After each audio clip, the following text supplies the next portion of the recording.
in my current role, I work with trauma surgery, right? So we have 15 trauma centers in LA County, UCLA being one of the level 1 trauma centers. If you get injured and you actually meet trauma criteria, UCLA's trauma catchment area is about 550 square miles of the west side. The at-night population is about 1 million with a lot of tourist attractions and busy highways and mountains and oceans all within that. So that's just a little bit about me. With trauma surgery, I do injury violence prevention now, community outreach, so I really try to take all of my history taking care of people and what I've experienced there, master's in public health, and now I actually work to try to put us out of business, hopefully at a trauma center, to reduce the incidence of injury and violence in the community. Part of that, though, is education, and this is legit my favorite part of my job. So today's a good day. I'm happy to be here with you on a Saturday morning. What you guys are doing, I actually had no idea how all the back workings of this. I was in MICN, on the radio giving medical command and destination. I didn't realize that there was a network of you out there supporting us as well. So from all the nurses, doctors, healthcare folks, thank you. My gratitude to you. Okay, Stop the Bleed for today. Has anybody ever taken a Stop the Bleed course? Okay, cool. I got a few in here. I'd like to welcome you back. Thank you for taking the class again. For those of you who haven't taken it, today's going to be a good day. We're going to walk out of here with new knowledge and new skills, life-saving skills, but they're also life skills. Really, everybody should have this. So Stop the Bleed. We'll dive in. These are all the really smart people and organizations that put this curriculum together. What this is an evidence-based best practice for how to identify what life-threatening bleeding is and then what to do about it. This course is taught to the lay public, but I also teach it to the trauma physicians, the medical school, so it's really for everybody, but it's digestible and it's easy enough to do for little ones to big ones. So this is a trauma-informed perspective. I don't know each person in this room, and I don't know your backgrounds and what you've experienced in life, right? There is a picture or two, it's of an actor. They have like a wound on their leg, they're lying in the street. I'm sure if you've scrolled or watched the news this morning, you've probably seen more disturbing images. But I do want to call it out. And I do want to call out, I talk about, this is called Stop the Bleed. I talk about death, dying, acts of violence, whether that's gunshot wounds or stabbing or maybe motor vehicle collisions. What are those mechanisms of injury that would cause that type of bleeding? And if that elicits any feelings or emotions, let me let you know that's normal, because it does for me too, right? If you do need to take a moment, you need to step out whenever we're practicing or any part of this. We're all adults here. Please feel free to do so. Okay, so I'm originally from Pittsburgh, so I talk fast, I walk fast, I blah, blah, blah. So if I ever need to slow down or you can't understand me, let me know. Also, if you have questions, raise your hand or just holler them out, right? I want this to be casual. But that's a two-parter, because I'm going to ask you questions. My goal is not to trick you, I assure you that. And if you pay close attention, typically behind me, you'll find the answer. So let me throw the first question out there. Why is learning Stop the Bleed? Why is this training important? Save somebody's life. Save somebody's life, 100%. That's the most important part. I heard somebody... Yeah, the number one cause of preventable death after an injury is bleeding, right? So there's a really important word in there. Preventable. Preventable. Yeah, so we can prevent death after injury if we actually address the bleeding. Kind of makes sense. Somebody gets injured, it's not the broken bone that's killing them, it's not a stroke, it's not a heart attack, the most common thing that's killing people after an injury, and it's going to cause us to die, is bleeding. And the good news is we as family, friends, we can save ourselves, we can save other people as immediate responders as we're waiting for the first responders to come. Working in a trauma center a majority of my life, if you can get the patients to us, I'm always, to this day, blown away by what we can do. It's like Star Trek stuff, I'm telling you, it's amazing. But we need them to make it to us. We need them to not bleed out on the 405 or on a baseball field or in a school or wherever they're injured at, right? We need them to get to us. And that's where this training comes into play. Okay. Where do people get injured at? Don't say everywhere. It is the correct answer. But I want to challenge you a little bit more. Where do people get hurt? At home. Home. 100%. At work. The car. Absolutely. Car. Field day. Field day. You never know. I pray not, but you never know, right? So, of our trauma catchment area, the three top bucketed mechanisms of injury that we see, and this is pretty correct for all the trauma centers across LA County. Our #1 mechanism of injury that caused people to come to see us as a trauma. Anybody want to take a guess? Car accident. Car crash. There's no accidents. We don't say that word. That relieves responsibility, and it's not the point responsibility, but we can all prevent car crashes, theoretically, or prevent it. It is. Anything transportation related is the #1 mechanism. The most dangerous thing that each one of us do every single day is go anywhere near a road, right? Whether that's as a pedestrian, getting on a bus, riding a bike, going out for a nice stroll, getting in a car, motorcycle. By far the road is the most dangerous place and most frequent place of injury that causes trauma.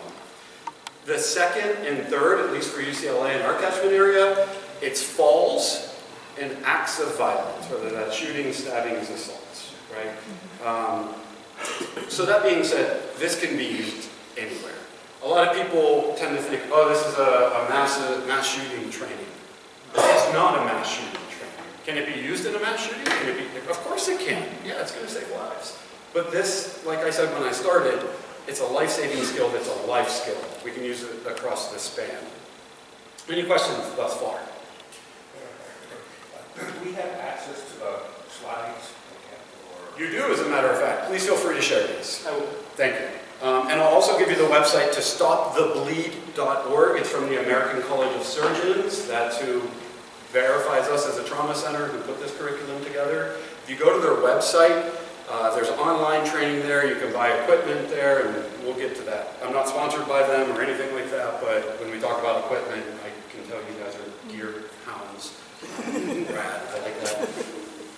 Okay, so as I said before, the goal of today's class is that you're going to walk out of here and you can identify what is life-threatening bleeding, and then what do we do about it. It's pretty simple. We're going to apply pressure. If it's a big open wound, if it's really deep, we're going to put something in there like a t-shirt, apply pressure. And if it's on an arm or a leg, we're going to learn how to use a tourniquet today. We're going to apply tourniquets. So I think with this group, I don't have to convince you. Your safety is always #1. And that's if you're giving medical care, that's if you're out communicating, whatever it is, your safety is #1.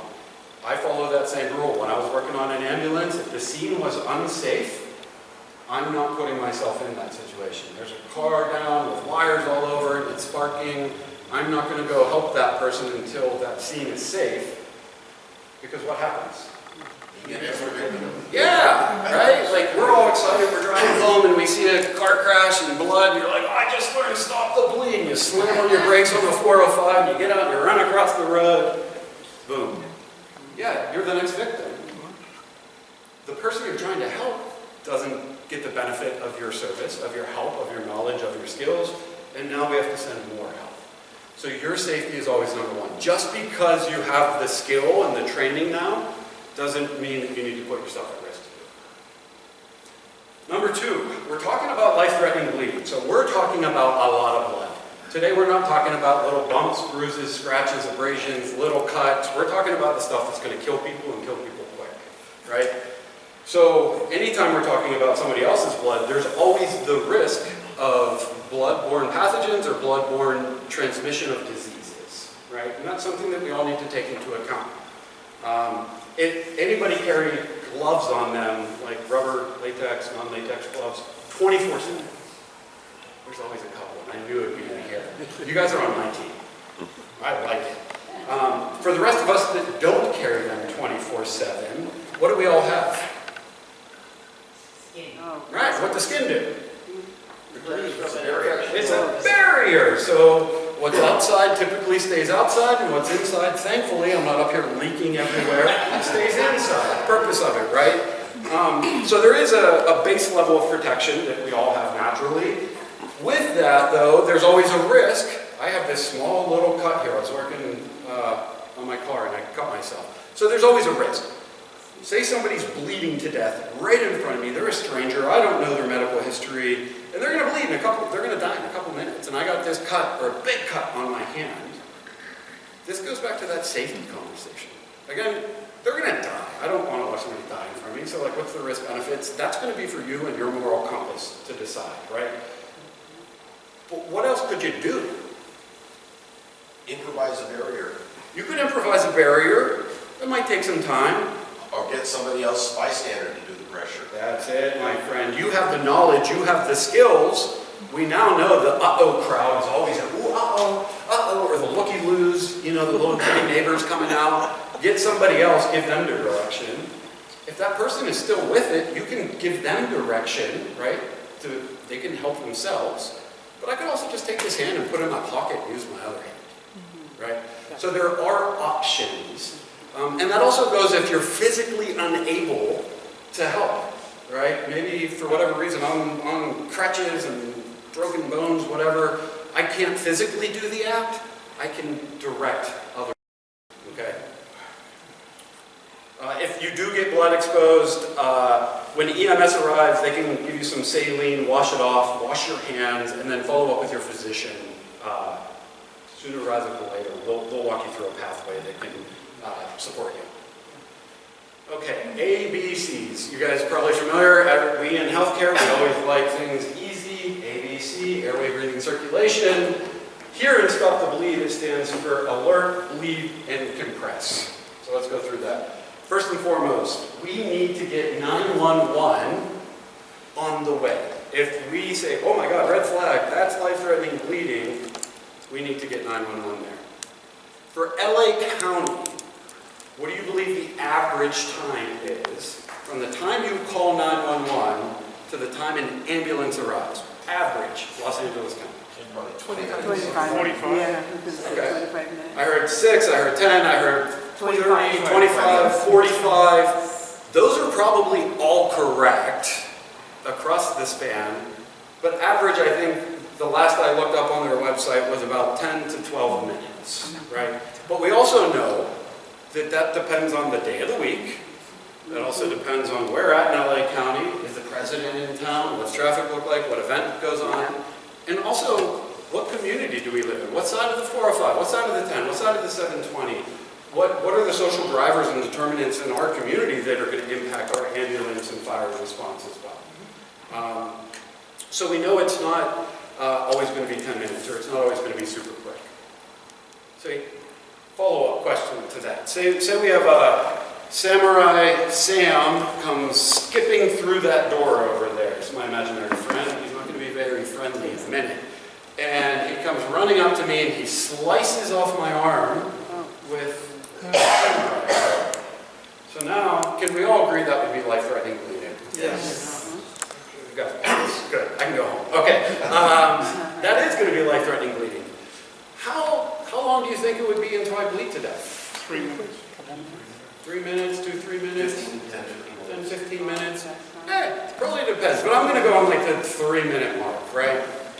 Is anybody good at math in here? I heard some smart guy over here. Yeah, right? Okay, but let's maybe we can work this out together. So, ambulance is going to take 10 minutes to come. I'm going to bleed to death in 3 minutes. Okay, yeah, I think we get the point, right? So that's why this class is really important, right? I'm going to die from a severe injury bleeding before help can even arrive, right? So this is what immediate responders are, us out in the community. You can stop that bleed, slow it down. The goal is to stop it until the medics get there. They can then handle it until we get to the trauma room, and then we can handle it, get them off to surgery. Bleeding. Okay, life-threatening bleeding. This guy keeps saying life-threatening bleeding. What the heck is he talking about? Okay, let's dive into it. Yes, sir. So in that case, it'd almost be better, rather than calling 911 first, stop the bleeding first, then call 911. You're gonna, the magic about healthcare and emergency medicine is you get really good at doing multiple things at once, right? So If you've got bystanders, yeah, you have them. you're gonna look at somebody and be like, you call 911, and They'll look X. yeah, it's awkward because I'm staring right in the eyes, I'm making eye contact. You know it's your responsibility now. And you say, yeah, okay, cool. If you just say, hey, somebody call 911. I had this wise trauma surgeon that said, you know, if you assign 2 people to feed a dog, that dog's going to starve. I said, okay, yeah, that makes sense. So you always kind of want to make that contact. You're going to do it. You call 911. If there's no one else, you call 911, put it on speakerphone, and start helping, right? They're going to talk you through what to do and get help on the way. Any other questions? With that scenario, what would be the first thing to do is neutralize the threat? The first thing to do is make sure that you have safety, scene safe. If Samurai Sam's going to be swinging at you. Right, yeah, I mean, if Samurai Sam is in here, we're getting the heck out of here. Right? Now, you're going to bleed to death. I'm not going to get hurt. That's really hard for a nurse to say, let me tell you that. I think a lot of nurses will be chopped up, but then we're pretty useless. So, yeah, you're right. Safety always first, but you also need to get 911 on the way. All right, so when I say severe life-threatening bleeding, I want you to take a moment and kind of think, conjure up what that looks like in your mind. And I'd like to know, what do you think? What does that look like, severe life-threatening bleeding? You might come upon a victim that has blood actually splurting out, which is an indication there's going to be, every time the heart beats, it's going to blood to flow quickly. Yeah, so arterial bleeding. So if you ever see blood squirting out of somebody, I think of a squirt, literally squirting. Whether it's hit, I've seen blood like hit the ceiling, hit the wall, but I've also seen little arterioles, just like little doot, doot, doot. Even that little thing, over time, it's not going to stop. It'll keep going. Life-threatening bleeding. Anytime you see blood squirting or pumping. Good job. What else? Continuous bleeding. So you're catching on. Well done. I know you're on my team. Continuous bleeding. Have any of you ever went to a party where they have like a chocolate fountain? Yeah. Right? They're my favorite. I love it. I go over, I get my strawberry, walk up to that little fountain, and I'm like, where is all that chocolate coming from? Right? If there's a wound that is just like, holy cow, where is all that blood coming from? You. Right? That's life-threatening bleeding. Big red flag, 911, I gotta do something about it. Or if you're actively trying to control a bleed from an injury and it's just not stopping. This is escalated now. This is life-threatening bleeding. I can't get this under control. I need to change tactics. So yes, continuous bleeding, non-stop. What else? Yeah, blood all over the place, right? It's pooling of blood. That means it's not in you, it's pooling on the ground. So if there's a whole bunch of blood on the 405 or in the baseball field, or I'm here and there's a big puddle of blood around me, my clothes, if they're saturated in blood, this is cotton, this absorbs a lot. My jeans, I mean, if I'm saturated, that's life-threatening bleeding. There could be multiple wounds, right? I'm an avid hiker. I'm up at the San Gabriel, San Bernardino's hiking all the time. I fall off the trail. I come back up. You guys are all there with me, kind of giggling, pointing at me. And I got this big wound on my leg, and oh, we got to take care of that, take care of that. Thank you, but I might be injured elsewhere. I might have a huge laceration across my back. I'm going to bleed out, bleed to death. So always ask somebody, are you hurt anywhere else? Look for other signs and symptoms of bleeding. This is a question that's not, the answer's not up here. How much blood does the average human have? 5. I'm going to go with liters, just because that's kind of, but yeah, we can do that. So it's about 5 liters of blood. So this is about 750, so a little bit more than this and 5 of that. Does that seem like a lot of blood or not enough, or what do you think? That's a lot of blood. I think it's just right. But that's, realistically, when you think, like 5 liters of blood is what's keeping us all alive, give or take, right? How much of that do you think you could lose before you just go into complete circulatory collapse? About half. Yeah, if you lose half of your blood, 2.5 liters, you're dead. Oh, okay. So we don't have a lot of that reserve there. That's, again, why this is important. Let's see. Okay, now we're going to learn about, we know what life-threatening bleeding looks like, we know we need to keep ourselves safe, we know we got an ambulance on the way. What do we actually do about it? How many people have gotten a paper cut in here? Okay, good. What do you do after you get a paper cut? Yeah, you immediately go, oh shit! Right, so it's in our human nature already to apply pressure, right? You get hurt somewhere, you go, that really hurt. We just need to do it in a little bit more of a coordinated approach for stop the bleeding. So what we're going to do is we want to apply it directly on the wound. Well, that makes sense, but there's so much blood, right? So you got to find where the wound is actually at. And when we're applying pressure, I'm just going to use the back of this as an example. Everybody can see the writing. I don't know, just think of the middle. This is where the wound's at. I'm not using the deep side because we would pack these wounds. But this is a big flesh wound. It's bleeding, continuous. I need to know, okay, that's where the wound is. And then I'm going to grab, what can I grab to use to help stop that bleeding? Gauze, shirt, handkerchief, Towel. A towel, like Coll. What about if it's not sterile, infection? It doesn't, at that point, it probably stays alive. that gauze is great. Bam! Okay, you guys are amazing. I love it. You're absolutely right. All those answers are correct. I don't care about infection at this point. Right. When we get into the hospital, promise you, we're going to wash it out, give antibiotics, we'll do the do. You got to save their life. So every single one of us walked out of the house this morning prepared to save a life. Because we have our hands and we have a t-shirt. We can stop with just what we walked out of the house with. I see a question. If we have alcohol handy, should we? Nope. Don't care about it. You're wasting time. Just grab whatever you have. I mean, paper towels aren't good, napkins aren't good, they disintegrate. So you want something that has like a little bit of heft to it. Again, a t-shirt, wonderful. You're going to take whatever you have and you're going to kind of grab the corner of it or the end of it and you're going to put it directly on. I don't care, I'll let that fall to the ground. And I'm going to put pressure, and then I take my other hand, grab it, apply more pressure, so I'm still holding pressure on the wound, other hand, until I cover that up. Okay, that looks good. I can grab the rest of this, mush it up and put it on top, because this is going to get saturated. And then with flat hands, nice flat hands, because that gives us good surface area, we're going to apply pressure. And I'll just...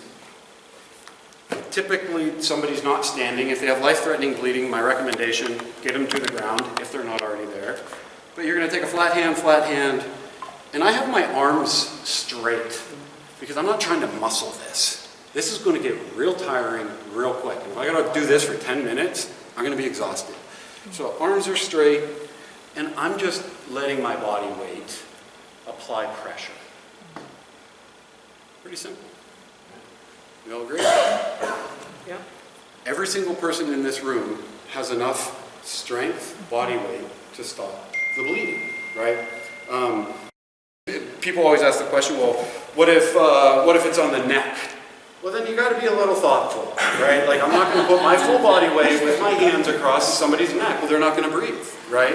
So you need to be mindful and thoughtful how you provide care. It also depends on if it's a 200-pound adult or a 8-year-old kid, how much I'm going to press on them. I want them to breathe, right? So just remember, that's important as well. Do you ever check? You've been holding for 5 minutes, you're kind of tired, you're like, hey, this stopped. Why don't we want to pull up our gauze and take a look? Yeah, any good that we did, we just destroyed, right? Little microclots forming and all that pressure, it's just going to start bleeding again. I see your hand. I have a question. I had walked into a city hall, right, and I had boot on that was like in a V. I walked in the hall and the skin was coming out of my leg. It was bleeding, bleeding really, really bad. There's a couple across and they called the ambulance, but I didn't know what to do. So I took my coat and just went on top of it, but my inside was coming out. The inside of my skin, like in the... Yeah, it sounds like right. an avulsion, or Yeah, right. It was pulled back. Right, it was pulled back. It was a big, deep bleeding. Yeah. I'm a real bleeder when I Yeah. bleed anyway. That's perfect. So That's I the tried to stuff we put want. my hand on top of it, but the blood was coming out and everything going all over the place. I tried to put my coat on top, and then finally the ambulance came. They stuck their, like you said, the gauze thing, they stuck it on there and they held it really hard.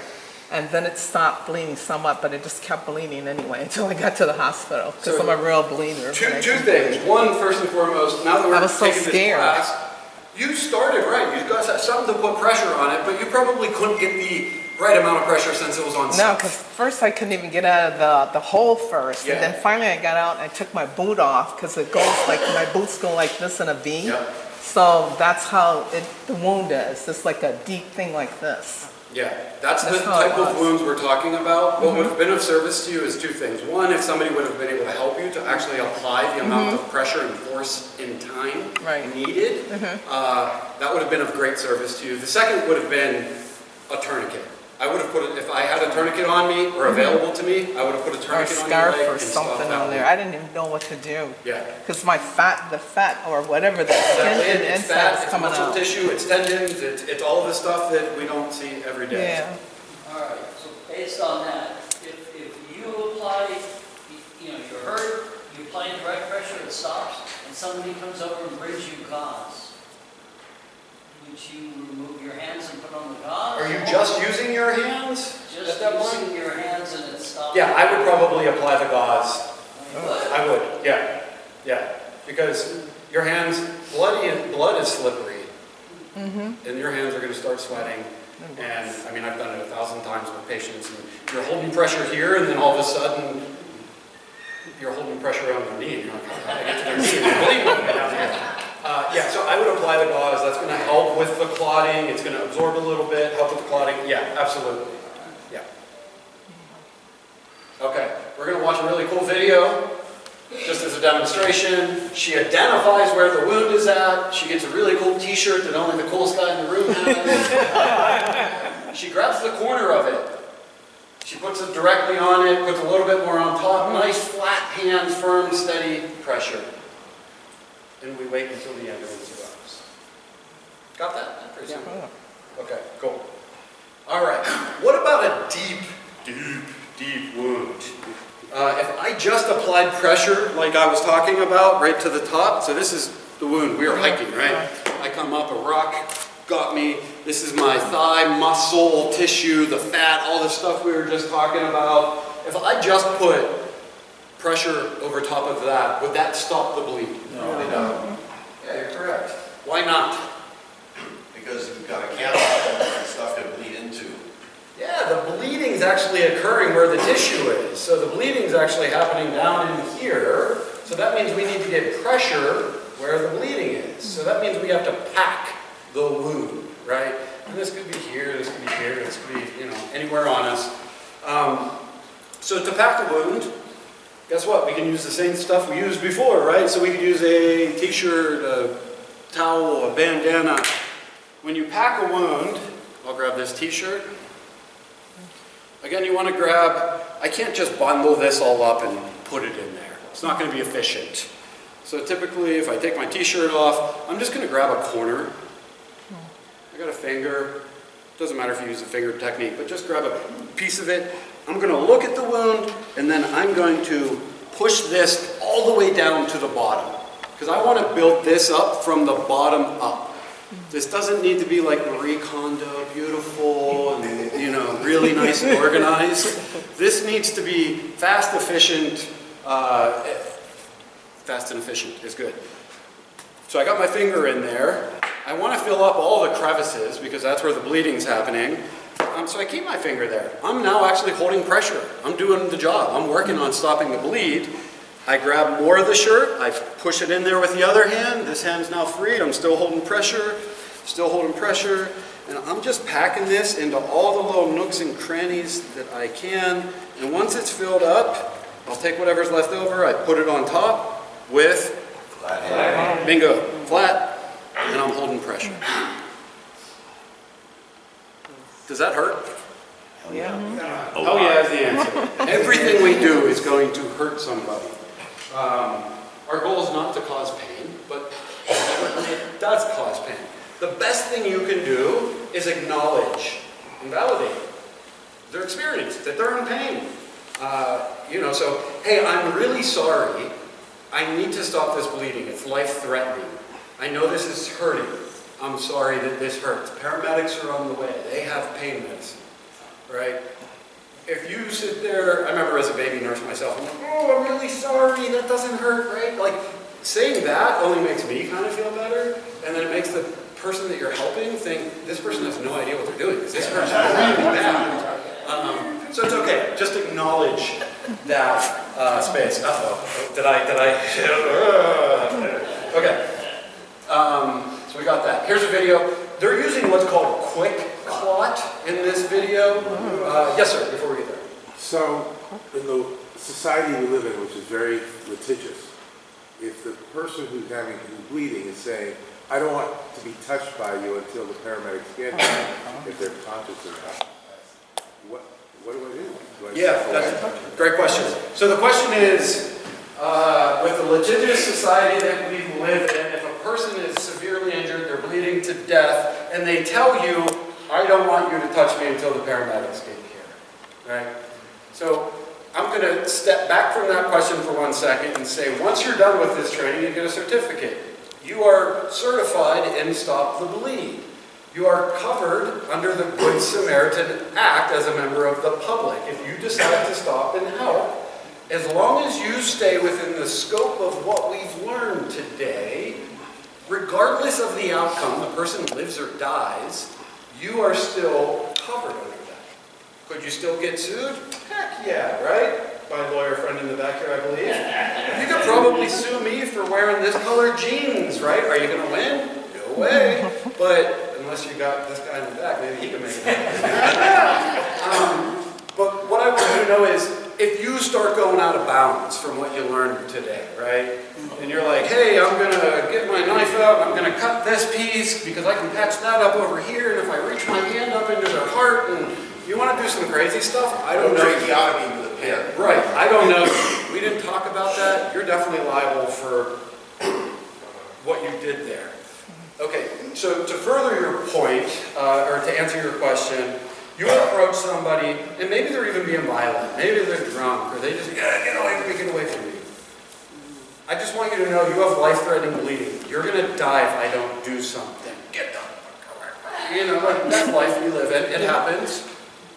Okay, scene safe. I'm still safe here. They're not trying to attack me. I'm going to back up, and I'm not going to do anything for that person. But if it's safe for me, I'm still going to stay here, and I'm still going to let them know I'm here to help you. That you're going to bleed to death. I need to do something now. And what's going to happen to them before the paramedics get here? Probably. They're going to pass out. And then what am I going to do as soon as they pass out? I'm going to go over and help them. Right? I'm going to go do it. Right? Because they're unconscious, and really any person It's implied consent. Implied consent. Right. So I'm going to go for it. So, yes. I believe in my EMT class that I took a while back ago, it's called implied consent. Correct. And if they pass out, or if there's a law enforcement officer, he could theoretically arrest them. Now you're covered under the city, county, state, under law enforcement. He's arrested them, they're now property or under the care of the county or the jurisdiction, and therefore you can treat them.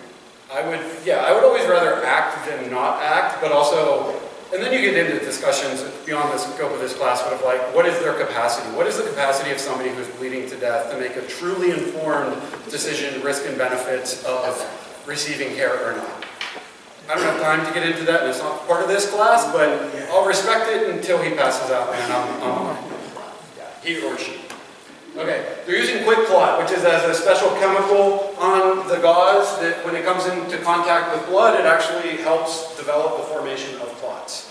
So she identified the wound, she's taking a piece of it, the edge of it starts with that, and she's packing it down in there. She's filling it from the bottom to the top, filling up those nooks and crannies. Holy cow, that's a deep wound. And ouch, that really hurts. So packing, pressure, until she gets it fully packed. Then she grabs the rest. Nice flat pans, firm, steady pressure. I'm sorry, what did you say was on the gauze? So this is called Quick Clot. It's a brand of gauze that's out there, and it has clotting factors absorbed into the gauze. So literally, when you put it on a wound, it will like clot instantly when it touches. I mean, again, it's still going to bleed because the blood pushing behind it, but it'll start building up that clot. We use it in ER, ORs, trauma, police, EMS, military is where this was originally came from. Most of emergency medicine came from the military. But not all gauze is quick clot. So if I have to stop the bleed kit in my car that just has regular gauze, is it worth swapping it out for No. quick clot? If that's your decision, I'm going to say, and we'll talk about this after, if you have a stop the bleed, honestly the most important thing in that is the tourniquet. The rest, you can do with a t-shirt in your hands. It's nice to have. The tourniquet, I don't have any all the time. That's where the win is. Up to you though, if you want to pay another $40 to get the quick clot. Yeah. I read in a couple places that using quick clot, especially on older people, can cause it raises stroke. Is that true? Is it good? I haven't read any literature saying that. Doesn't mean the literature's not out there. I think, I'm just trying to put the piece, this is anecdotally in me, not UCLA, not anything, but like, it is so local, it's not a systemic injection of these factors, these clotting factors. So, I don't know, is there some theoretical risk that it could potentially? Sure. But again, they're going to die. I'm using it. Yeah. Okay. Tourniquets, we're getting to the cool part. And I don't know how much time we have, so we okay, time-wise, everybody? Okay. All right. Tourniquets. Okay, leave yours there for now. This is a commercial-grade manufactured tourniquet. There's multiple types of manufactured commercial-grade tourniquets. This one specifically is a CAT tourniquet. Like CAT. C-A-T. Combat Application Tourniquet, right? This is the tourniquet that you are most likely to probably purchase yourself and or see out in the field in trauma kits, stop the bleed kits. So this is why we train with this one. A tourniquet has a buckle at the top. As you come down, there's what's called the windlass. I have no idea why it's called that. I'm going to call it the rod, because it's a rod. And then below the rod is this little clamp, and it looks like a C. So I'm going to call it the C clamp.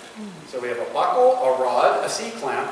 On the C clamp, there's this little Velcro tab, and it says time on it. Well, if we have a pen, pencil, whatever, we write the time that we applied it. That's nice for me to know in the hospital. Underneath that, we have the long piece of the tourniquet, the strap. The strap has two sides. One side is Velcro, the other side is nice and smooth. Which side do you think you want to put against your skin? Smooth side, okay, good. So put that against somebody else's skin. And then at the very end, the tourniquet will have like a little red tab at the end of it, okay? So that's just the general introduction to the mechanics or the actual physical piece itself. Tourniquets work by applying circumferential pressure to an extremity, right? So what we are actually doing is putting it on so tightly on an arm or a leg that we are actually collapsing the veins, arteries, arterioles. We are cutting off the blood supply to anything beyond where we put it on. Does that make sense? Okay. The only place that we can use tourniquets is on our extremities. So only on our arms and legs. Can we put it on somebody's neck? I might want to, but we're not going to. Can we use it as a fashion belt? No, right? These are, if used inappropriately, these are deadly devices, right? Like literally you're cutting circulation off. So we want to use them appropriately only on arms and legs. If somebody has life-threatening bleeding, as we've talked about before, on their arm or legs, and you have access to a tourniquet, that's the first thing you're going to put on. What I've taught you is pressure packing tourniquets. It's not, I need to do one, and then I need to do two, and then I need to do three. You pick which tool is best for the bleeding that you see, okay? And you can always, maybe you started with this, you're like, oh my gosh, I do need a tourniquet. Grab me a tourniquet. When we put tourniquets on, we don't put them on elbows or knees, right? These are joints, they're big bony prominences, and they protect the veins and arteries. And we said this works by essentially squishing them to pieces. This will protect it, so it doesn't work there. We do put tourniquets on 2 to 3 inches above where the wound is. So say this red cross here is my life-threatening bleeding. How do I know what 2 to 3 inches is? About 1 finger length. Your thumb, yeah. Yeah, fingers, right? So I'm going to take 3 fingers, go right about, I'm going to put it right about here. Now, if I did that because my wound is here, and it said, that's telling me to put it on the elbow, what would I do? Put it above it. Excellent, just above it. If it's the knee, put it just above it. Be mindful of people stuffing their pants pockets, right? We got the big iPhones, the keys. Again, you kind of want to get that stuff out of there. You can put tourniquets over clothes. But if we're up in Big Bear, and I got my 20 layers on and puffy jacket and everything else, it's not going to be efficient. You want to get it as close to the skin as humanly possible, if not on the skin. Everything that everybody's wearing today, I can put a tourniquet over. But it's going to be best if we get it closest to the skin. How tight do we make a tourniquet? How do we know when to actually stop cranking that rod? Bleeding stops. Great. It makes sense. Yeah. It's not when the person is screaming and yelling, saying this is the most painful thing they've ever experienced. We're going to keep turning. We're going to try to comfort them. I don't care about trying to feel for pulses or the color of their skin or, none of that. I don't care about any of that. We're going to turn this thing until the bleeding stops. Then we're going to secure it. And then we're going to wait for the ambulance. You never loosen or take a tourniquet off once you've applied it. And that goes for if somebody applied it before you and you came up and you were like, oh, take that thing off, don't do it. Only the trauma surgeons can. Even when they come into the ER and I see them, I don't touch it unless the trauma surgeon comes over and is right there, says take it down while they're getting ready to investigate where the bleed's coming from. Yes? Why is that? Why? One, because it's going to start bleeding again. Okay. So the whole purpose of putting the tourniquet in is to stop the bleed. So if you take the tourniquet off, it's going to bleed. They're going to bleed to death. If you loosen it, they're going to start bleeding again. Our bodies are amazing, and blood is going to find a way. More so, there's more pressure in our arteries pushing down to circulate, and not a lot of pressure in our veins. So if you loosen it just a little bit, your veins still might be not returning circulation, but now you're allowing blood to go towards the wound, and it will actually increase the amount of bleeding that will happen. So that's why you want to get this sucker on tight until the bleeding stops. It's a great question. Again, tourniquets do hurt. This is a video. We're going to put it on the upper extremity. Nice smooth side to the patient's skin. We wrap it around. We take that little red tab, we run it through the buckle. What does Velcro do best? Sticks to itself. So we're going to cinch it back around on itself. We want this good and snug. We're not cutting off circulation yet. We come to the C-clamp, let that go. Now, when we start turning, this is when the real action's happening. That got tight. Bleeding is stopped. You push that rod down into that C-clamp and it's going to automatically want to like lock in. And then you take, if there's any slack left over, you take it, you loop it over, and then you take the time tab and secure it, is what I like to say. And then you write the time. The reason they put time on there is. So it's helpful for us, right? So tourniquets are safe and effective and they save lives. How many of you grew up in the era of, are we okay? Oh, yeah, fine. Okay. I was gonna make a comment. How many of you guys grew up in the era of, oh my God, don't put a tourniquet on, last resort, you're gonna lose an extremity, right? Bleeding is hell, that's what I learned. Yeah. So throw that out the window. We're putting a tourniquet on first if there's life-threatening bleeding. Tourniquets are safe and effective. Every day, all the hospitals across the country, across the world, we put tourniquets on patients, take them into surgery, do orthopedic surgeries, vascular surgeries, and they're on for hours and hours and hours. And there is no 60 Minutes reporter standing outside UCLA saying, surgeons applying tourniquets are causing people to get their limbs amputated, right? Tourniquets can stay on safely 5 to 6 hours without long-term sequela or damage, or if there is damage, it typically comes back. Well, Eric, what about after 5 or 6 hours? So I'm up in the mountains again. I know I got hurt at 7 at night. I know rescue's not coming until that sun comes up the next morning. I have this tourniquet on me all night, 13 hours. Guess what? I live to tell about it, and I'm going to get my arm amputated when I go to the hospital. Yeah. Right? But I'm okay with that. Right. So why the time is important is it helps us understand what treatments we need to provide when we take that tourniquet off. Because if cells are dying down here, they're releasing potassium, lactose, like they're releasing all these toxins, and if we just take it off and allow all that to go back into the body, it's going to cause sepsis, all kind of nastiness. So it helps us understand. Yes? The one time I used a tourniquet before these cats were, I actually wrote the time when blood on the forehead. This is before cats were available. You don't always have a pen, so I wrote it in blood on the forehead. Yeah, I typically tell that to people. Yeah, I mean, there's always a writing surface, the patient and their blood, right? But nowadays we have phones. You can just take a snapshot of your screen, right? That'll tell you the time, let the paramedics know. Or do the best you can. Oh, it was before breakfast. It was after breakfast. It was about an hour ago. Time frame helps. Best we can. Okay. Eric, Yes? so how does the limb stay alive when it doesn't have blood? For 6 hours. Oh, yeah, well, I mean, you're pushing it at 6 hours. I don't know the exact pathophysiology of how that limb does that, but I can tell you what the literature says is that people have tourniquets on 5 to Let's say 6 an hour. hours. With no blood at all, your arm can survive for an hour? It can. That's amazing. Yeah. I told you our bodies are amazing. They are truly amazing. Sometimes you may need to put more than one tourniquet on. Okay? You put the tourniquet on as tight as you possibly can. Maybe the bleeding stopped, maybe it didn't. You can always take another tourniquet and you're going to put it right above it. Right above where you put that first tourniquet. Okay?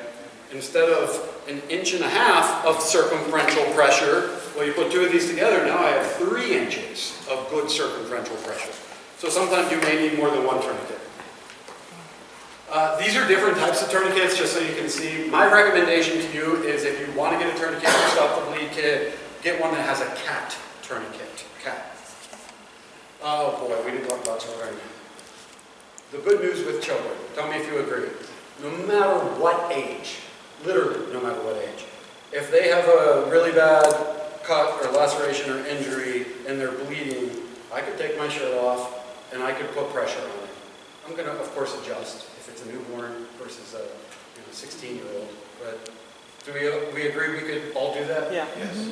I agree.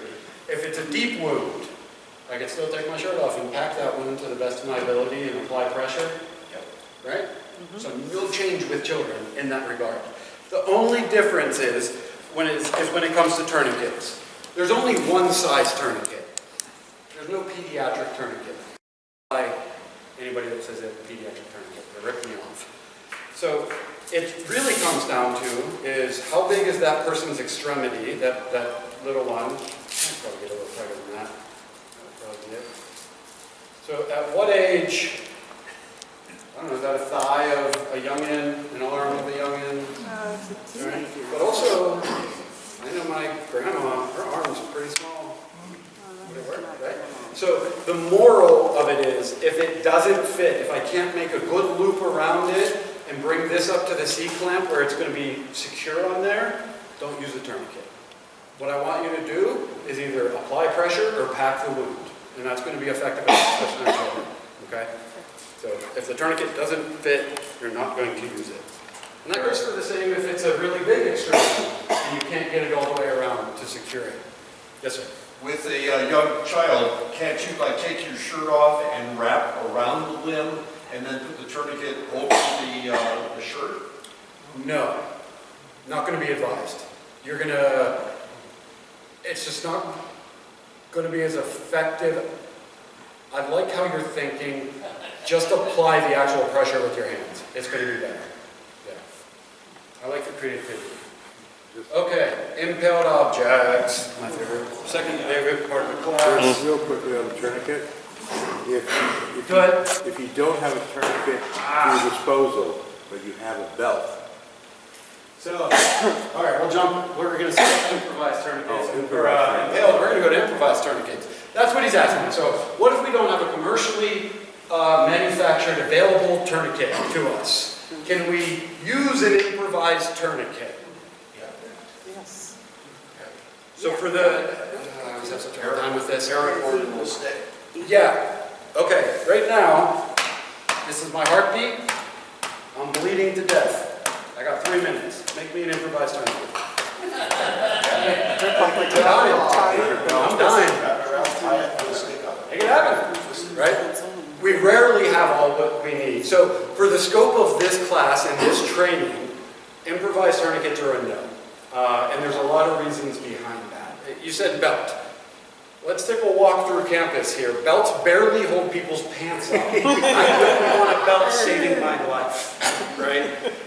The real deal is what it comes down to is, even if we could get it tight enough that we're able to cut off circulation, there's no way to secure it that tight. That's what that rod and that C-clamp are all about. It's securing it so it keeps that circulation cut off.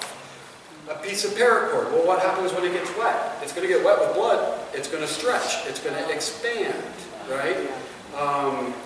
I've seen, let me tell you, in my years, duct tape, neckties, zip ties, computer cords. I've seen a lot. A majority of it doesn't work. Are there things that you've read and maybe what you've watched, Boston Marathon and blah, blah, blah, where improvised tourniquets work? I'm not going to argue that at all. I can say for the scope of this class, we don't teach it. It can actually increase the bleeding, just like we talked before. If you loosen the tourniquet a little bit, that's what improvised tourniquets will do. They'll get a little bit loose and they actually increase the amount of bleeding and lead to a higher mortality rate. The only caveat to that is you're going to call 911. And that 911 person is going to ask you if it's on an extremity, life-threatening bleeding, do you have a tourniquet? And if you say no, they are allowed to walk you through how to apply one. But they're going to tell you to apply pressure first. Okay? Great question. I kind of always struggle with that answer. Okay. Impaled object. Oh, gosh, you guys did not like my class today. Throwing pens, you know. What do we do about this? Leave it in. Pack around it. Leave it in, pack around it. Who wants to take it out? No. I mean, we kind of want to take it out. We're not going to, though. If there's an impaled object, we're going to leave it in. You are absolutely correct, because it is actually doing the job for us. Somebody said pack around it. We can absolutely do that. We can take a t-shirt, and I can just put a little bit on this side, a little bit on this side, and I'm just going to kind of gently secure it in place. I'm not pushing down crazy pressure because it might pop it out, right? But I'm just securing this in place. What if this was a piece of glass or a knife and it had a sharp edge? Do I want to put my hands here? No. Because they might be wiggling around. So you're not obligated to do that. The point of the point of impaled objects for our discussion is that you leave it in there. And if it does come out, and if you can pack it, great. If not, you're going to apply pressure. A lot of people ask, what if there's something, a foreign object or foreign body in the wound? Do I want to try to get that out? Glass, a bullet, who knows, dirt, a rock. Nope. I'm just going to pack right on top of it and keep pushing it in? Yes, you are. Yeah, don't go weaseling around in there trying to get things out. Just push it in. Yes, sir. If the object is in the body and it's not bleeding because it's holding it back, Call an ambulance, get it to the ER. do you want to mess with that? Nope, I'm not touching it. Because you were packing it with a shirt around it. You can, it's at your discretion, because you don't want that thing coming out, so you're kind of, Secure. yeah, they're laying on the ground, don't move. Yeah. I'm going to kind of secure this, but if they're not cooperative and they're all wiggly, jiggly, and whatever, I'm ready to go when that thing comes out. And I'm giving them direction, and I'm making sure the ambulance is on the way. Yeah, good question. Loss of an arm or a leg. Again, we kind of talked about that with the tourniquet. One, the loss of an arm or a leg is a 100% time to use a tourniquet, let me assure you that. And again, most likely applying the tourniquet, especially in LA here, is not going to cause somebody to lose an arm or a leg just because of the response times. Most likely what I've seen is the injury itself is what actually was the impetus for an amputation, not the tourniquet. Tourniquet actually saved a life. Okay. Summation. Here's where we're going to practice. So we're going to do this practice. You just got the didactic part. We just got the, the educational part. Now we want to do the skills part, and that's going to be in 2 parts. First, we're all going to pack a wound. I just want to validate, answer any questions. I'm going to kind of walk up and down the aisles, just watch each of you pack one of these wound blocks. When it's time, we'll stand up to do that. It makes life a lot easier. And you grab the gauze, you grab the towel you have there, it doesn't matter. And I want everybody to practice packing a wound and applying pressure. Once we are all done with that, we'll sit back down, and then we're all going to apply the tourniquets at the same time, step by step, the first way we do it. We're going to apply it on ourselves. So please don't move to the tourniquets until we're all there doing it together. Once we're there, we're going to apply a tourniquet at minimum 3 times today. The first is going to be to ourselves. The second is going to be to a friend sitting near us. You're going to have muscle memory of doing this 3 times. But first we're going to do the wound blocks. Any questions? Yes, I ma'am. don't want to forget to ask this. Please ask. There's a thing, a spray that can temporarily freeze the blood. I was at CVS the other day. So there's I don't want to get confused when you use the word freeze. There's like oh my gosh, my joints hurt because I ran the marathon, and it's like the icy spray. We're not talking about that. There is a product that's out on market that is similar to like that quick clot gauze stuff. Clotting agent. Yeah, it claims that it will stop bleeding. I believe that that's for like cuts, scrapes, littler stuff. It's not going to be very useful on large volumes of blood, life-threatening bleeding. I would leave it in my trunk and apply pressure, pack, use a tourniquet. Yeah, I heard it was for places where you cannot use a tourniquet, like the neck or... Yeah, again, best practice thus far. It may change. They might start selling a whole bunch of this stuff and say it's the world's best stuff. I wouldn't waste my time with it. I would just apply the pressure, do the manual. That's really what it's going to take. Yes? Yeah. I think it had a sensor, so if a tourniquet had to be applied, it would be kind of like any other object. Yeah, excellent question. He's talking about like external sensor for diabetic, or if there's any medical device or anything like that. If you can, just go above it. Is really going to be your best bet. I try not to remove those things, but if that's the only place and literally that's where you got to go, yeah, I'd rip it off. Just know that there's a tiny, tiny little needle on there. You don't want to stick yourself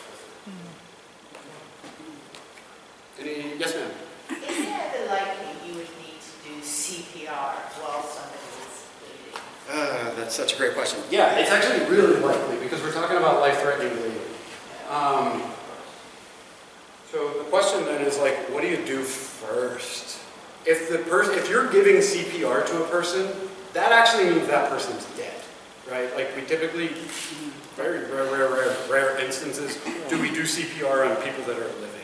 Right. So we're actually resuscitating a dead person to come back alive. That's what CPR is all about, right? So if they're already dead and they had life-threatening bleeding, you're kind of in this catch-22 because if I start pumping on their chest, I'm activating their circulatory system, they're just going to bleed it out. But if I just hold pressure on the wound, they're already dead, they're dead. So what do? Get help. Find a friend. Find a friend. I'm going to do CPR and like try to get really creative to stop any more blood from coming out the best that I humanly possibly can while still delivering high quality CPR. A friend is great in that situation. Yeah, do both at the same time. Really good question. Okay, any other questions?